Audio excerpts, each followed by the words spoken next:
सभी को सादर नमस्ते। आप सबका स्वागत है सत्यार्थ प्रकाश की नहीं, क्षमा कीजिएगा, आज सत्यार्थ प्रकाश नहीं होगी। तो आप सबका स्वागत है आज विशेष कक्षा में, जो कि होली उत्सव के विषय में आज हम इस पर चर्चा करेंगे। मित्रों, होली को लेकर के लोगों में बहुत सारी धारणाएं हैं। आज हम जानेंगे आज की कक्षा में कि जिस होली को भारत में विशेषकर सनातनियों में बड़े व्यापक रूप में मनाया जाता है, और सनातनी ही क्यों, जिस भी संप्रदाय, जिस भी विचार का जन्म भारत की भूमि पर हुआ है, उस हर विचार में, उस हर संप्रदाय में होली को एक विशेष महत्व दिया जाता है। ऐसा क्यों? होली की क्या विशेषता है? क्यों होली मनाई जाती है? इसके क्या कारण हैं? कितनी तरह की कथाएं, कितने तरह के विचार समाज में इसको लेकर के प्रचलित हैं? चर्चा करेंगे उन सब विषयों पर। जो लोग आप में से चैनल पर लगातार जुड़े हुए होते हैं वो चैनल को सब्सक्राइब कर चुके हैं, लेकिन जो नए लोग हैं वो जल्दी से चैनल को सब्सक्राइब कर दीजिए। और अगर आपको लगता है कि आपके परिचितों को भी ये बात जाननी चाहिए तो आप उन्हें भी ये लिंक शेयर कर सकते हैं, वो भी साथ में कक्षा में जुड़ सकते हैं। तो आइए चर्चा करते हैं होली का उत्सव के विषय में। मित्रों, हम जानते हैं कि इसी महीने में, फाल्गुन महीने में, होली का उत्सव बहुत ही व्यापक रूप में भारत में मनाया जाता है।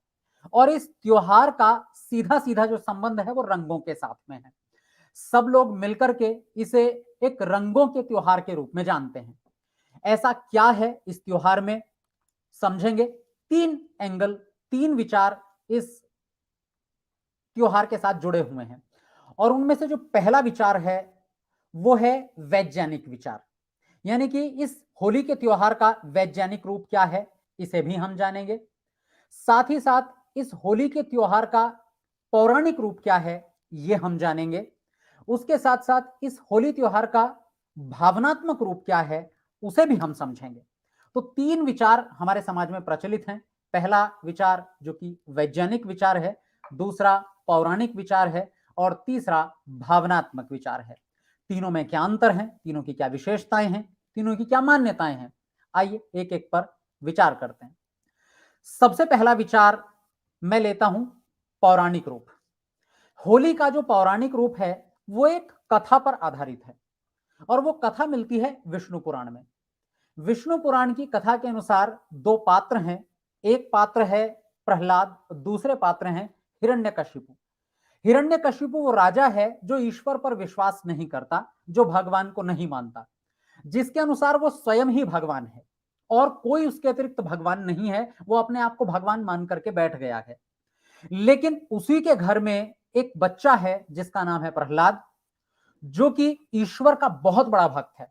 हिरण्यकशिपु को बात ये सहन नहीं होती और वो कई तरह के उपाय अपनाता है उस बच्चे को मारने के, क्योंकि अगर वो बच्चा मर गया तो ईश्वर की अवधारणा अपने आप समाप्त हो जाएगी कि भगवान नहीं है। भगवान होता तो प्रहलाद को बचाता, लेकिन हर प्रयास असफल जाता है और प्रहलाद हर बार बच जाता है। अंत में अपनी बहन यानी कि प्रहलाद की बुआ होलिका को यह काम सौंपा जाता है कि तुम इसे जलती हुई अग्नि में लेकर के बैठ जाना। तुम्हारे पास वो दिव्य शक्ति है जिसके कारण तुम अग्नि में नहीं जलोगे। ऐसा कहा भी जाता है कि होलिका के पास एक चादर थी, जिस चादर को वो ओढ़ लेती थी तो वो चादर किसी को जलाने नहीं देती थी। होलिका ने सोचा कि मैं इस चादर को ओढ़कर बैठ जाऊंगी, मैं बच जाऊंगी, प्रहलाद जल जाएगा। लेकिन हुआ इसके विपरीत, होलिका जल गई और प्रहलाद बच गया। जब ये सारे हथकंडे भी विफल हो जाते हैं, तब जाकर के प्रहलाद के बारे में एक योजना बनाई जाती है कि उसको हिरण्यकश्यप स्वयं मारेगा। लेकिन प्रहलाद हाथ जोड़कर खड़ा हो जाता है और ईश्वर की प्रार्थना करने लगता है। तब कहते हैं कि विष्णु अपने नृसिंह के अवतार में आते हैं और हिरण्यकश्यप का वध कर देते हैं। तो यहां पर एक जो कथा आई है, होलिका की कथा, जो कि प्रहलाद की बुआ थी, उस कथा को लेकर यह माना जाता है कि जिस तरह होलिका अग्नि में लेकर के प्रहलाद को बैठ गई, प्रहलाद बच गया, होलिका जल गई, उसी के प्रतीकात्मक रूप में यह होली पर्व मनाया जाता है। इस विचार में कितनी सत्यता है, कितनी औचित्य है, कितना अनौचित्य है, वो भी देखेंगे। लेकिन एक दूसरा रूप समझते हैं जो कि है वैज्ञानिक रूप। वैज्ञानिक रूप कहता है कि ये जो होली के लिए एक शब्द का प्रयोग होता है होलक, और होलक अपने आप में एक वैज्ञानिक, एक टेक्निकल शब्द है। होलक उस अन्न को कहा जाता है जो भी अधुपकी अवस्था में है। जैसे हम देखते हैं कि इस समय चने, जौ और गेहूं ये तीनों अधपकी अवस्था में हैं। यानी कि अभी तक तो न तो चना पूरी तरह से पका है, न ही अभी जौ पूरी तरह से पकी है और न ही अभी गेहूं पूरी तरह से पका है। और अगर इन तीनों को ही आप कभी खेत में जाएं और कच्चे चने, कच्चे जौ और कच्चे गेहूं अगर तोड़ करके देखें तो आपको उनके भीतर दूध दिखाई देगा। यानी कि इन तीनों ही तरह की कच्ची फसलों में अभी दूध भरा हुआ होता है, उस दूध से अभी तक अन्न नहीं बना होता। और वो दूध इस अवस्था में होता है कि अगर उन फसलों को कच्चा तोड़कर भी खाया जाए तो वो शरीर के लिए हानिकर नहीं होती। मान लीजिए आपके पास गेहूं है, पका हुआ गेहूं है, और आप उसे बिना रोटी बनाए, बिना आटा पिसवाए और उसकी रोटियां बना करके बिना उसके ही कच्चा गेहूं यदि खाते हैं तो फिर वो पेट दर्द करेगा, पचेगा नहीं। लेकिन अगर फसल जब अधपकी होती है, आधी कच्ची होती है, और उस समय जाकर के यानी कि इस समय जो भी कच्चे गेहूं, कच्ची जौ और कच्चे चने हैं उसे खाया जाए तो उसके अंदर दूध की अवस्था होती है भी, और वो बिल्कुल सुपाच्य होती है और उसे लोग खाते भी हैं। गांव में तो ये बहुत परंपरा है कि गांव में इस समय जो कच्ची जौ होती है या गेहूं होती है उसको भून करके और ऐसे रगड़ करके उसके ऊपर से छिलका हटा दिया जाता है और वो भुने हुए हल्के हल्के मुलायम गेहूं खाए जाते हैं, जौ खाई जाती है। इसी तरह से चने भी भून करके खाए जाते हैं, और जो चने भून करके खाए जाते हैं उसे कहा जाता है होले भून कर खाना। ये लगभग भारत के हर प्रदेश में प्रचलित परंपरा है और हर जगह पर उस कच्चे अधपके चनों को या फिर जौ को होला ही कहा जाता है। और ये मैं अपनी दृष्टि से नहीं बोल रहा हूं, बल्कि संस्कृत के जो बड़े बड़े शब्दकोश हैं उन शब्दकोशों में भी, जैसे शब्द कल्पद्रुम है या वाचस्पत्यम जैसे शब्दकोश हैं, उनमें होलक शब्द का अर्थ बताया गया है तृणाग्नि भ्रष्ट अर्ध पक्वम ईंधान्यम। ये अर्ध पक्वम यानी कि आधा पका हुआ जो धान्य होता है, अर्ध पक्व शमी धान्यम, क्षमा कीजिए, मतलब आधा पका हुआ जो शमी धान्य होता है उसे होलक कहा जाता है। और हिंदी भाषा में यदि हम देखें तो उसे होला भी कहा जाता है। यानी कि हमारे शब्दकोश जो संस्कृत के हैं वो बताते हैं कि तृण अग्नि भ्रष्ट अर्धपक्व शमी धान्यम, यानी कि जब तिनका थोड़ा थोड़ा उसके ऊपर होता है और जब हम उसे आधे पके हुए को अग्नि में भून करके खाते हैं उस समय उसे होला कहा जाता है। और इस होला को ही होली में आप देखेंगे कि गांव में जो एक बड़ी होली बना दी जाती है उसमें ईंधन डालते हैं लोग, अपने अपने घरों से कंडे लाते हैं, कोई लकड़ियां लाते हैं और वो गांव में एक जगह चौपाल पर होली बना दी जाती है, फिर उसको जलाया जाता है। किसान लोग अपने खेतों से चने या फिर जौ उखाड़ करके लाते हैं, उसे गन्ने में या किसी डंडे में बांधते हैं और एक साथ उस होली में उस आधे पके अन्न को पकाया जाता है, अधकचरे अन्न को पकाया जाता है और पका करके अपने घर लाते हैं और घर ला करके खाते हैं। तो वैज्ञानिक जो इसका प्रभाव है, वैज्ञानिक जो रूप है होली का, वो है कि होलक कहा जाता है आधे पके अन्न को, और उस होलक को जिस पर्व में खाया जाता है उस पर्व को होली का उत्सव कहा जाता है। यह हुआ इसका वैज्ञानिक रूप। और इस तरह से एक श्लोक भी हमें मिलता है, अर्धपक्वैः शमिधान्यैः तृणभृष्टैश्च होलकः होलकोल्पानिलो मेदः कफदोष श्रमापहः भवेद्यो होलको यस्य सच तत्तद् गुणो भवेत्। इसका अर्थ है कि ये जो आधा पका अन्न है, जो शमी धान्य है, यानी कि आधे पके अन्न को शमी धान्य बोलते हैं, तृणभृष्टैश्च होलकः, जिसके ऊपर के तिनके जल गए हैं, ऊपर ऊपर का तिनका जल गया है और अंदर का जो अन्न था वो पक गया है, उसे होलक कहा जाता है। और इसके साथ एक आयुर्वेदिक दृष्टि भी जुड़ी हुई है। मैंने आपसे पहले ही कहा था कि ये जो रूप है ये वैज्ञानिक रूप है। क्यों वैज्ञानिक रूप है? क्योंकि अगली पंक्ति देखिए, लिखिए होलकोल्पानिलो मेदः, होलक जिसमें थोड़ी सी अग्नि लगी है, जिसमें थोड़ी सी अग्नि है और हल्का सा वात प्रभाव भी है, मेद कफ दोष श्रमापह, ये जो अनिल है यानी कि हल्का वायु प्रधान होता है, मेद कफ के दोष को हटा देता है। अब जिन लोगों को कफ की समस्या है, जैसे खांसी हो रही है, जैसे नजला हो रहा है, जैसे बार बार नाक बह रही है, ऐसी रोगों में, ऐसी बीमारियों में ये होलक बड़े काम की चीज होती है। आपने देखा होगा जब कभी खांसी हो जाए तो चने खाने की सलाह दी जाती है। चने खाने से हमारे कफ की समस्या बहुत अंशों तक दूर हो जाती है और वही कार्य करता है ये होलक। आगे एक और पंक्ति लिखिए, भवेत यो होलको यस्य। जिस अन्न का जो होलक होता है, यानी कि जिस अन्न का जो आधा कच्चा आधा अग्नि में पका हुआ जो अंदर का बीज होता है, अध कचरा, उसमें उसी अन्न के गुण बहुत विशेष मात्रा में आ जाते हैं। तो ये वैज्ञानिक दृष्टि भी जुड़ी हुई है। और तीसरी दृष्टि इसके साथ जुड़ी हुई है, भावनात्मक दृष्टि। और वो भावनात्मक दृष्टि, भावनात्मक रूप क्या है? हम जानते हैं अब होली जो कि कल है, उससे ठीक 15 दिन बाद हम नया वर्ष मनाएंगे, नववर्ष मनाएंगे। और ऐसा नववर्ष, जो नववर्ष कोई यूं ही किसी ने कागज पर नहीं लिख दिया है कि अब 1 जनवरी को नववर्ष होगा या किसी और दिनांक को नववर्ष होगा, किसी व्यक्ति विशेष ने यह नववर्ष तय नहीं किया है। आप यूं समझ सकते हैं कि ये जो नववर्ष है ये प्राकृतिक नववर्ष है, जिसको हम चैत्र शुक्ल प्रतिपदा से मनाते हैं। आज से ठीक 15 दिन बाद ये नववर्ष प्रारंभ होगा। और ये नववर्ष चैत्र को ही क्यों आता है, इसका कारण हम बता सकते हैं। जो जनवरी को नया साल मनाते हैं, रात को 12 बजे स्वयं की भी नींद खराब करते हैं और जो बाकी सो रहे हैं उनकी भी नींद खराब करते हैं। ऐसे लोगों से यदि पूछा जाए कि आप आज नववर्ष क्यों मना रहे हैं, तो संभव तो उनके पास कोई उत्तर नहीं होगा। लेकिन जो लोग चैत्र शुक्ल प्रतिपदा को नववर्ष मनाते हैं, वो कारण बता सकते हैं। और उनका कारण बड़ा सटीक है, बड़ा वैज्ञानिक है, बड़ा प्राकृतिक है। कारण यह है, सनातन संस्कृति में ऐसा माना जाता है और माना क्या जाता है, तथ्यों के आधार पर बात सही भी यही जचती है कि जिस समय ईश्वर ने सृष्टि बनाई, या थोड़ी देर के लिए मैं ईश्वर को हटा भी दूं, सबसे पहले सृष्टि बनी और जब मनुष्य ने इस धरती पर जन्म लिया तो वो क्या समय रहा होगा, तो कहा जाता है कि वो चैत्र शुक्ल प्रतिपदा से ही मनुष्य का जन्म प्रारंभ होता है इस सृष्टि में। क्यों होता है, उसके अपने कुछ कारण है। क्योंकि यही वो ऋतु है जिस ऋतु में न अधिक सर्दी है न अधिक गर्मी है, यानी कि एक मनुष्य को सरवाइव करने के लिए, जीवन जीने के लिए एक अनुकूल वातावरण ईश्वर के द्वारा इस समय तैयार होता है।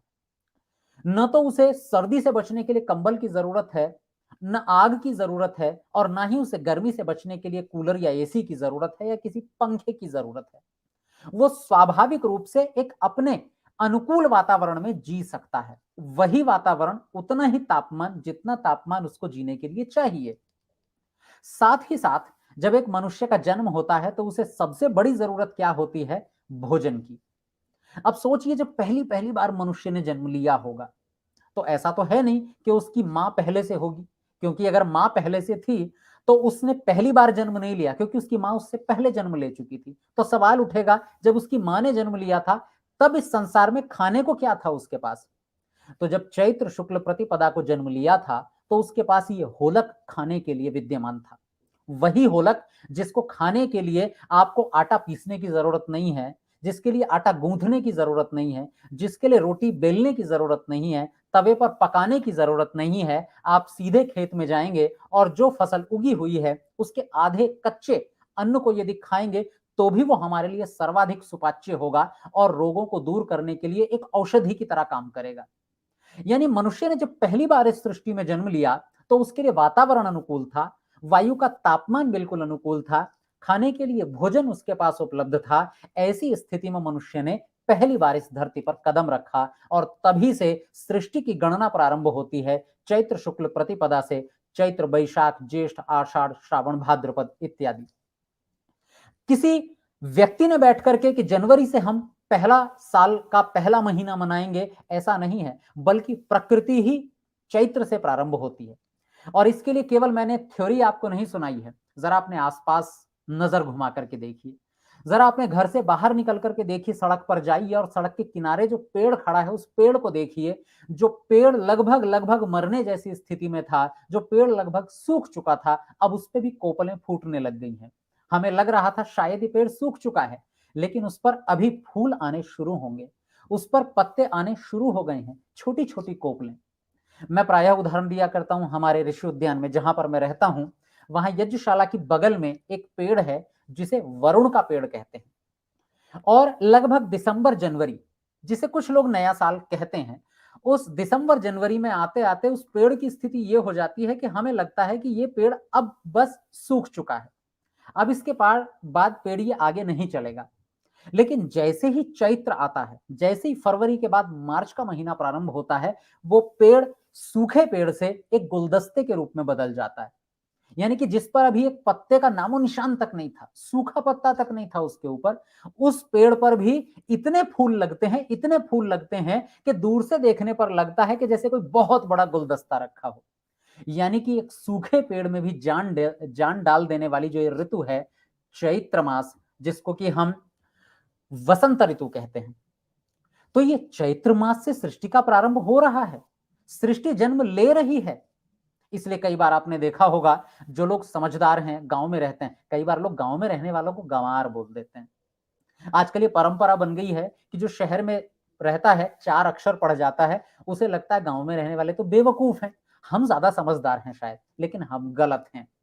वो लोग जो गांव में जीवन व्यतीत कर रहे हैं, उनको प्रकृति के साथ तालमेल बैठाने की समझ पढ़े लिखे लोगों से, आजकल के तथाकथित पढ़े लिखों से ज्यादा समझ होती है।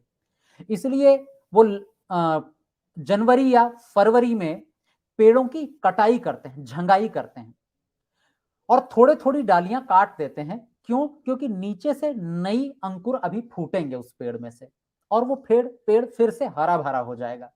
वो इस बात को बहुत अच्छे से जानते हैं कि चैत्र मास जब आता है तो अपने साथ नए जन्म की संभावनाएं लेकर के आता है, फिर से पूरी प्रकृति दोबारा खिलखिला उठती है। इसलिए आप अपने जब बाहर जाएंगे तो जाकर के देखेंगे कि नए नए तरह के फूल खिले हैं।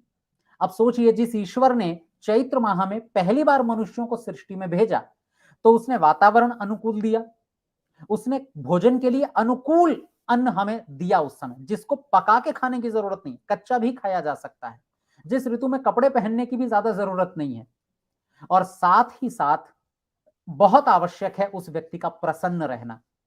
तो ईश्वर ने हमारी प्रसन्नता के लिए चारों ओर फूल भी खिला करके रखे हैं। पूरी प्रकृति में इस समय फूल खिले हुए हैं, यानी कि पूरी प्रकृति एक नए स्वरूप में आ गई है।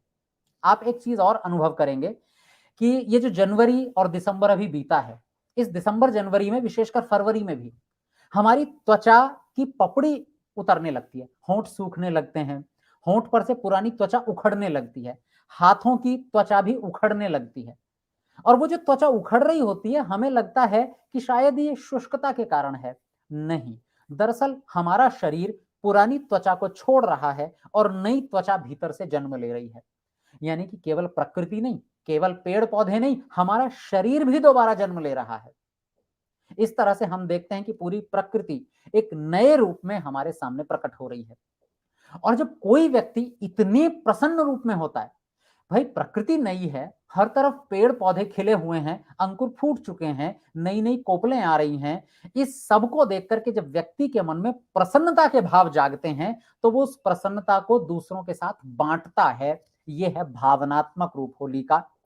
और वो जो रंग चारों तरफ खिले हुए हैं, उन्हीं रंगों से अपनी भावनाओं को व्यक्त करता है, उसी अपनी प्रसन्नता को बांटता है। बस इसी खुशी बांटने के त्योहार को हम होली का त्योहार कहते हैं। एक दूसरा भावनात्मक रूप और देखिए इसमें, हमारे इस होली और दीपावली के त्योहार को एक नाम से पुकारा जाता है, जिसे हम कहते हैं नवसस्येष्टि यज्ञ। इसे आप वैज्ञानिक रूप और भावनात्मक रूप दोनों को मिलाकर के देख सकते हैं, जिसमें वैज्ञानिक रूप और भावनात्मक रूप एक साथ समाहित है, सम्मिलित है। अब इसको कैसे देखेंगे? सबसे पहले हम ये देखें कि इस समय फसल कौन सी चल रही है। तो हम देखेंगे कि इस समय जो जौ है या जो गेहूं है, उसकी फसल खड़ी है इस समय। और आप जानते हैं, जब एक किसान अपनी खड़ी फसल को देखता है, लहलहाती फसल को देखता है, उससे अधिक प्रसन्नता उस किसान के मन में और किसी दिन नहीं होती। और हमारी तो भारतीय संस्कृति जुड़ी ही प्रकृति से है। हमें तो घमंड करना चाहिए इस बात पर, हमें गर्व होना चाहिए इस बात पर कि हम उस देश के निवासी हैं जिस देश के लोग किसी भी ऊपरी बाहरी विचार में न आकर के सीधे मौलिक विचारों में अपने जीवन को जीते हैं। यानी कि अखबार में किसी दिन कोई खबर छप गई, कोई शोध छप गया, नहीं, वो सीधे प्रकृति से जुड़ करके चलते हैं। आज आप देखेंगे कि वैज्ञानिक आते हैं और एक नई बात हमें बताते हैं और कहते हैं भैया देखो प्रकृति के साथ चलो तो स्वस्थ रहेंगे, तेल को रिफाइन करके मत खाओ बल्कि सीधे कच्ची घानी का तेल खाओ, स्वस्थ रहेंगे, गाय का देसी घी खाओ, स्वस्थ रहेंगे, चीनी मत खाओ, खांड का प्रयोग करो, स्वस्थ रहेंगे। यानी कि प्राकृतिक वस्तुओं का प्रयोग कीजिए, स्वस्थ रहेंगे। मैदा मत खाइए, आटा खाइए, जौ खाइए, स्वस्थ रहेंगे। ये सारी बातें आज हमें लोग बता रहे हैं। यानी प्रकृति से जुड़े रहिए। सोचिए हमारे वो लोग जो जुड़े ही हमेशा प्रकृति से, जिन्होंने कभी भी अप्राकृतिक चीजों को भाव नहीं दिया। आजकल घरों में उन चीजों को बहुत महंगा बाजार से खरीद कर लाकर खाया जाता है जो इस ऋतु की हैं ही नहीं। उदाहरण के लिए जैसे अभी खरबूजा और तरबूज इस समय नहीं चल रहा, लेकिन बाजार में जाएंगे तो आपको खरबूजा भी खरीदने को मिल जाएगा, तरबूज भी खरीदने को मिल जाएगा, भिंडी भी खरीदने को मिल जाएंगी, आम भी खरीदने को मिल जाएगा, ककड़ी भी खरीदने को मिल जाएगी। हर वो फसल आपको, हर वो सब्जी, हर वो फल मिलेगा जो इस ऋतु में नहीं होता। भरी सर्दी में आपको आम मिल जाएगा साहब, सर्दी में भी आपको खरबूजा मिल जाएगा। कहां से आया? क्या ये प्रकृति के साथ छेड़छाड़ नहीं है? हाँ, ये प्रकृति के साथ बहुत बड़ी छेड़छाड़ है। हम प्रकृति के साथ नहीं बल्कि प्रकृति से विपरीत चल रहे हैं, जबकि हमारे पूर्वज प्रकृति के साथ चला करते थे। इसलिए हमारा जो भारत है वो खेती को बहुत महत्व देता है, कृषि को बहुत महत्व देता है। तो जब एक किसान अपने खेत में जाता है और वो लहलहाती फसल को देखता है, तब उसके मन में इतनी उमंग उठती है, तब उसके अंदर इतनी प्रसन्नता हिलोरे ले रही होती है कि वो आकर के उस खुशी को बांटना चाहता है। कैसे बांटे? जब वो उस खुशी को बांटना चाहता है तो बांटने के लिए इकट्ठा होकर के एक यज्ञ किया जाता है, जिस यज्ञ में अपनी फसल का कुछ हिस्सा आहूत किया जाता है। यानी कि जिन देवताओं के कारण ये फसल मुझे मिली है, जिन 5 महाभूतों के कारण, पृथ्वी, अग्नि, जल, वायु, आकाश के कारण आज ये फसल मुझे मिली है, इस फसल का कुछ हिस्सा इन पंच देवों को वापस किया जाता है, देवताओं को वापस सौंपा जाता है। ठीक वैसे ही जैसे हम अपने शरीर में ऊर्जा पहुंचाने के लिए हम पेट में भोजन डालते हैं, पेट में एक अग्नि जल रही होती है, वो अग्नि हमारे भोजन को पचाती है और पूरे शरीर में ऊर्जा को बांट देती है। ठीक वैसे ही जिस प्रकृति से मैंने ये अन्न लिया है, जिस खेत में ये अन्न उगा है, पंच तत्वों से मिलकर के ये अन्न मुझ तक आया है, उन पंच तत्वों को वापस भी तो करना है। और उस वापस करने के लिए अग्नि में उस फसल को डाला जाता है। अग्नि 5 तत्वों में अपने आप उस फसल को बांट देती है, डिस्ट्रीब्यूट कर देती है। तो हमारी तो संस्कृति ये भी रही है कि जब हमें कुछ मिलता है तो हम प्रसन्न होते हैं, प्रसन्न होते हैं तो प्रसन्नता बांटते हैं, और बांटने के लिए सबसे पहले जहां से हमें मिला है उसे पहले वहीं पर सौंपते हैं। यानी कि हम सबसे पहले देवताओं को उसका हिस्सा वापस करते हैं, तब अपने लिए किसी भी चीज का प्रयोग करते हैं। यानी कि अन्न हम स्वयं बाद में खाएंगे, पहले देवताओं को समर्पित करेंगे। तो ये प्रसन्नता बांटने का तरीका भी है होली। ये वैज्ञानिक और भावनात्मक दोनों का एक सम्मिलित रूप है। इसके साथ साथ एक बात और समझिए, कुछ पर्व ऐसे होते हैं जिन्हें कह दिया जाता है कि मनाइए। जैसे उदाहरण के लिए 1 जनवरी को नया साल आया, कुछ लोगों का, हमारे लिए तो नहीं आया, जिनके लिए आया।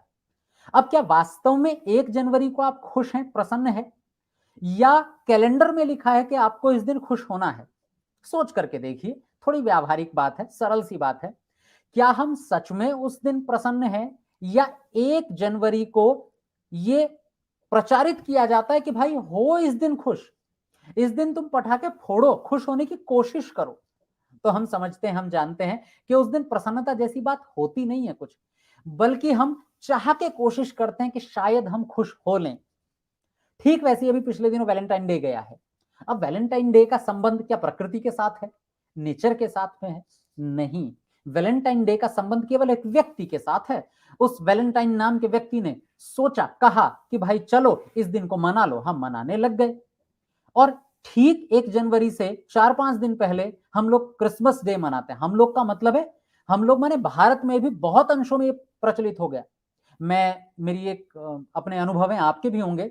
पिछले दिनों मैं गुड़गांव के एक मॉल में सामान खरीदने के लिए गया। उस मॉल के बीचों बीच क्रिसमस ट्री लगा हुआ है, यानी कि प्रमोट किया जा रहा है इसको दुकानों के द्वारा, विद्यालयों के द्वारा, संस्थाओं के द्वारा, यहां तक कि धार्मिक संस्थाएं जो अपने आप को हिंदूवादी कहती हैं, जिसमें रामकृष्ण मिशन भी आता है, जिसमें श्री श्री 108 रविशंकर भी आते हैं, जिसमें जग्गी वासुदेव, जिनको हम सदगुरु के नाम से जानते हैं, वो भी आते हैं। हर व्यक्ति ने उस दिन सिर पर टोपा लगाया और वो टोपा लगा करके क्या कहते हैं उसको, मतलब क्रिसमस डे मना रहे हैं। मैं नाम थोड़ा भूल रहा हूं, जो लाल टोपी लगा करके आते हैं, क्योंकि मेरे तो परंपरा में है नहीं, इसलिए मुझे नाम भी याद नहीं है, थोड़ा सा भूल रहा हूं इस समय। हाँ, सांता क्लॉज। अब सांता क्लॉज बन करके हर व्यक्ति ये दिखाना चाहता है कि देखो हम भी आधुनिक हैं। पर सोचिए, क्या सच में इस दिन आप प्रसन्न हैं, या कोई कह रहा है कि आप इस दिन प्रसन्न होइए? तो हमारी समझ में आता है कि हम सच में उस दिन प्रसन्न नहीं है, हम प्रसन्न होने की कोशिश कर रहे हैं। जबकि चाहे होली हो, चाहे दीपावली हो, इस दिन आप प्रसन्न होने की कोशिश नहीं कर रहे होते। अरे उल्टा है, इस दिन हम प्रसन्न हैं और उस प्रसन्नता को बांटने का प्रयास कर रहे हैं। सोच करके देखिए, अभी का जो माहौल है, अभी का जो वातावरण है, क्या इस वातावरण में आप पेड़ों को देख करके, फसलों को देख करके, फूलों की क्यारियों को देख करके प्रसन्न हैं या नहीं? जो वायु बह रही है, न ठंडी है न गर्म है, बिल्कुल उतनी है जितनी आपको चाहिए। सोचिए, जब आप सुबह सुबह अपने घर उठते हैं और उठ करके अपने नित्य कर्म कर रहे होते हैं, कोई ध्यान लगाकर बैठता है, कोई हवन कर रहा होता है, कोई संध्या कर रहा होता है, और धीरे धीरे कोयल की एक कूज आपके कानों में पड़ती है। मैं झूठ तो नहीं बोल रहा हूं, क्योंकि मेरे कानों में पड़ती हैं। मेरे कमरे के बाहर, ये मेरी स्वयं की अनुभूत घटना है, मेरे कक्ष के बाद ठीक 7 बजे एक पेड़ खड़ा हुआ है, उस पर कोयल आकर के बोलती है। अब सोचिए, जो कोयल साल भर से मौन थी, चुप थी, वो भी इस चैत्र महीने में आकर के होलिकोत्सव के आसपास आकर के बोलने लग जाती है। तो आप प्रसन्न होने की कोशिश नहीं कर रहे हैं, पूरी प्रकृति ही प्रसन्न है। आप जिधर नजर डालोगे उधर से आपको प्रसन्नता ही मिलेगी, और जब वो प्रसन्नता आप तक आती है तो आप उसे बांटने का प्रयास करते हैं, और उस प्रसन्नता को बांटने का नाम ही तो होली या फिर दीपावली है। तो कुल मिलाकर के हम प्रसन्न होने की कोशिश नहीं कर रहे हैं, बल्कि हम प्रसन्न हैं, हम प्रसन्नता बांटने की कोशिश कर रहे हैं, और इस बांटने का नाम ही है होली। तो इसलिए घमंड कीजिए, इसलिए गौरव कीजिए, इसलिए अपने आप को हीन मत समझिए, बल्कि आत्मसम्मान के साथ सिर उठा करके कहिए, हाँ मैं उस सनातन धर्म का अनुयायी हूं, उस सनातन संस्कृति का अनुयायी हूं, जिस सनातन धर्म के पूर्वजों ने हमारी एक छोटी से छोटी चीज को प्रकृति के साथ जोड़कर रखा, क्योंकि वो जानते थे कि प्रकृति ही है जो हमें सुखी रखती है, प्रकृति ही है जिसके कारण मेरा जीवन चल रहा है, इसलिए उस प्रकृति को भूला नहीं जा सकता। इसलिए हमारा हर एक पर्व, हर एक त्योहार प्रकृति के साथ कदम ताल मिलाने का एक प्रयास है। और किसी व्यक्ति से अगर ये पूछा जाए, किसी व्यक्ति से अगर ये कहा जाए कि भाई जो पर्व आप आज मना रहे हो, जिन तरीकों से मना रहे हो, क्या उसका कारण भी बता सकते हैं? आज मैं और माने डॉक्टर धर्मवीर जी, हमारे गुरुजी हैं, उनकी धर्मपत्नी माता ज्योत्सना जी चर्चा कर रहे थे। कुछ चीजें हमें बड़ी सीखने को मिलती हैं आपस में चर्चा करने से। उन्होंने मुझे एक बात कही कि देखो, पहले जब हम टीवी देखा करते थे तो हमें टीवी में लगातार केक काटना ये सिखाया जाता था, चाहे वो सीरियल के माध्यम से हो, चाहे वो फिल्मों के माध्यम से हो, कि लोग जहां भी देखो जन्मदिन पर लोग केक काट रहे हैं। अब सोचिए, वो केक जन्मदिन से शिफ्ट होकर के वो हमारे विवाह वर्षगांठ तक आया, यानी कि कोई विवाह वर्षगांठ मनाता है तब भी केक काटा जाता है, हर कोई छोटा सा कार्यक्रम हो वहां हम केक काटने लगते हैं। अब सोचिए कि हम अपनी संस्कृति से कितनी दूर आ गए हैं, हमने कितना घालमेल कर दिया है अपनी संस्कृति में, कि कुछ दिनों पहले ये सुनने को मिला कि दीपावली पर भी, अभी जो पीछे दीपावली गई है, इस पर भी केक काटे जा रहे हैं घरों में, यानी कि लोग दीपावली पर भी केक काट रहे हैं। कमाल की बात है ना।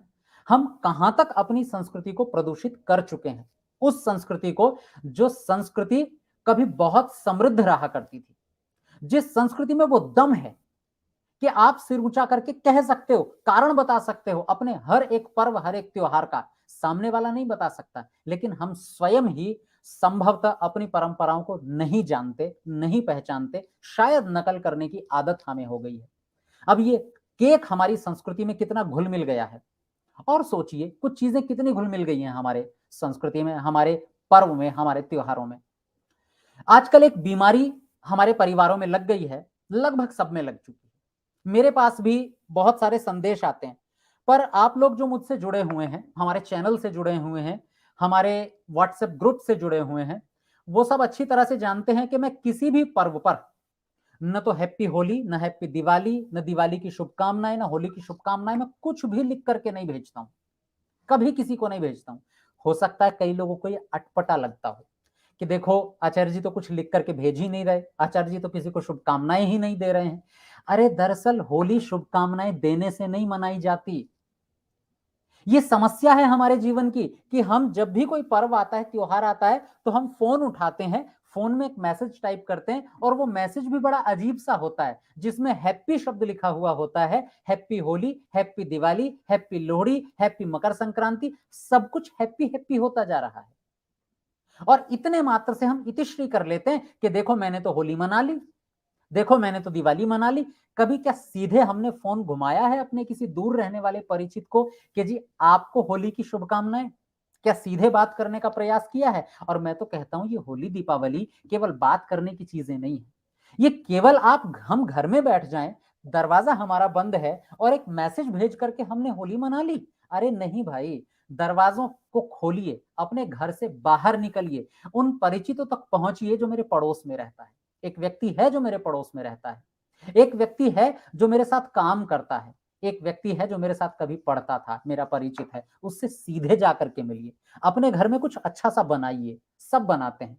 जो हमारे घर में मिठाई या कुछ भी पकवान बना है, मिष्टान्न बना है, उसे थोड़ा सा ले जाइए और ले जाकर के उसे खिलाइए।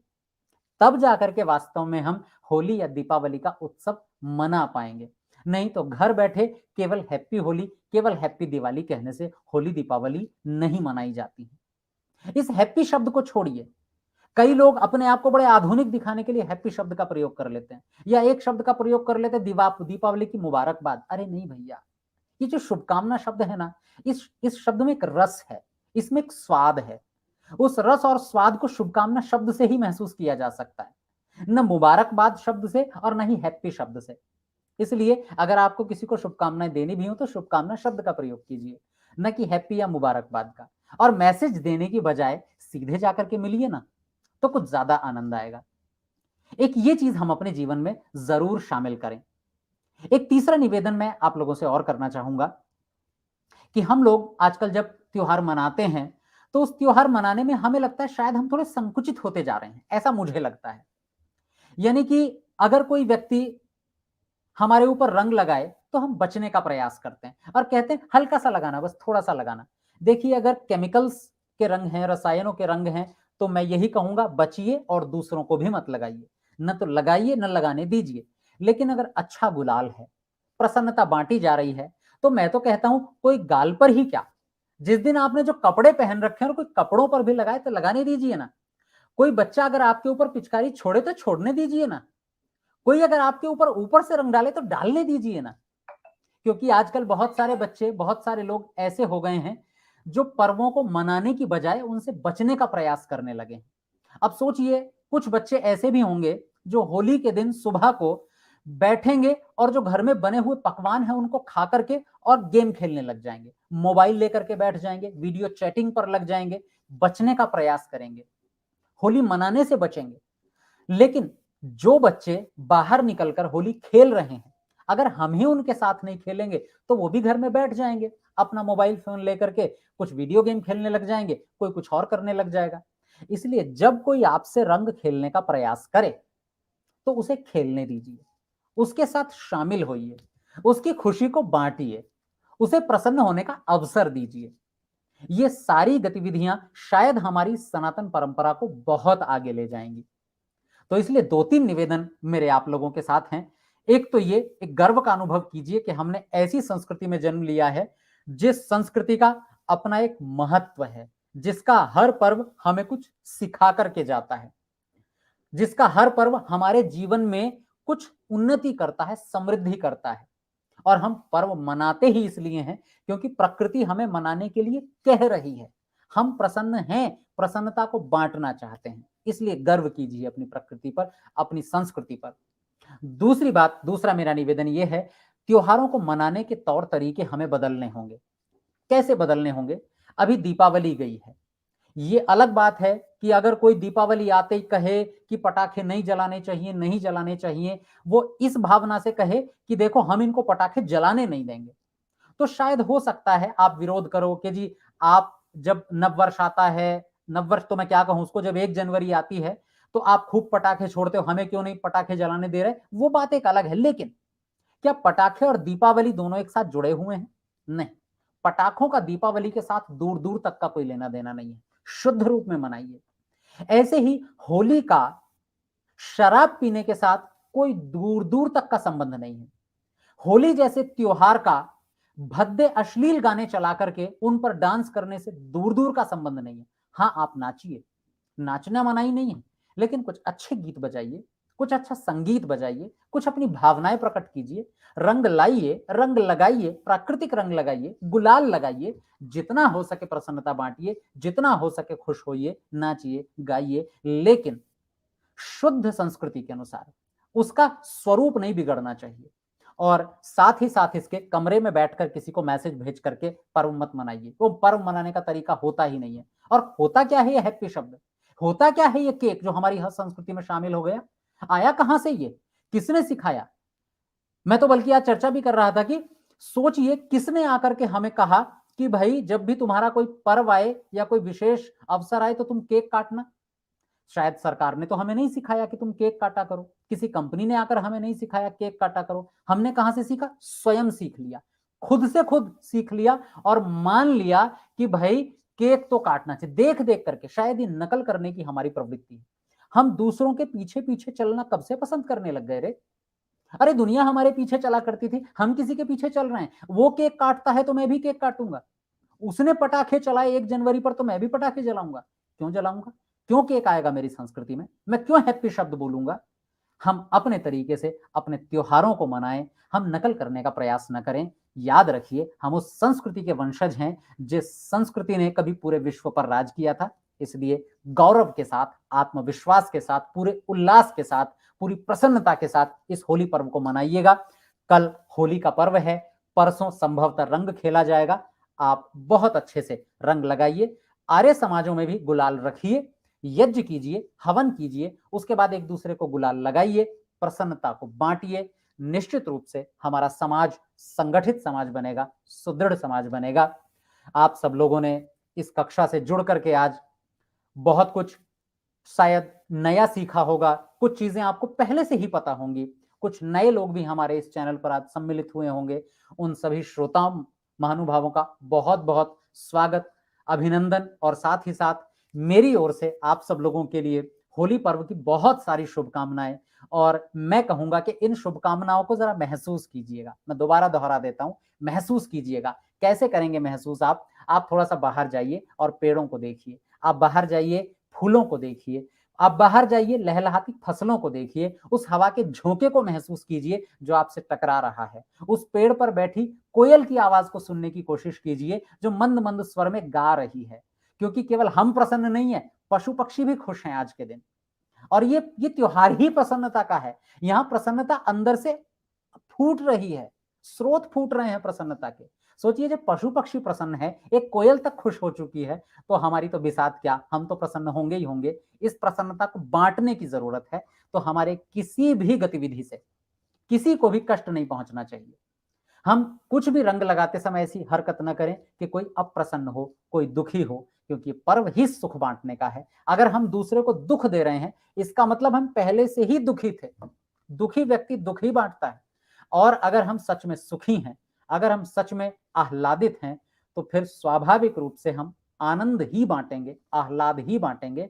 तो इस होली के पर्व पर हमारे से एक भी घटना ऐसी ना हो, एक भी व्यवहार ऐसा ना हो कि कोई हमसे दुखी हो जाए। सबको सुखी करने का प्रयास कीजिए, हंसाने का प्रयास कीजिए, खुश करने का प्रयास कीजिए। इसी के साथ इस कक्षा को विराम देते हैं। आप सब लोग जो हमसे जुड़े हुए हैं, मैं पुनः निवेदन कर देता हूं, यदि आप नए हैं तो चैनल को सब्सक्राइब करना ना भूलें। अपने परिचितों तक यदि आप ये जानकारी पहुंचाना चाहते हैं तो शेयर अवश्य कीजिएगा। और साथ ही साथ नीचे एक पंक्ति चल रही है जिसमें हमारा फोन पे नंबर, पेटीएम नंबर वगैरह लिखा है। आपको लगता है कि इस कक्षा से आपको कुछ लाभ मिला है, नया जानने को मिला है और इस तरह की कक्षाओं से आप जुड़े रहना चाहते हैं, तो आप चाहें तो हमें आर्थिक सहयोग भी कर सकते हैं। हमें हमारे इस नंबर पर आप अगर कुछ भेजना चाहें धनराशि तो वो भी भेज सकते हैं। आप सबका बहुत बहुत आभार, बहुत बहुत धन्यवाद, बहुत बहुत होली पर्व की शुभकामनाएं। खुश रहिए, दूसरों को भी खुश कीजिए। ओम शम।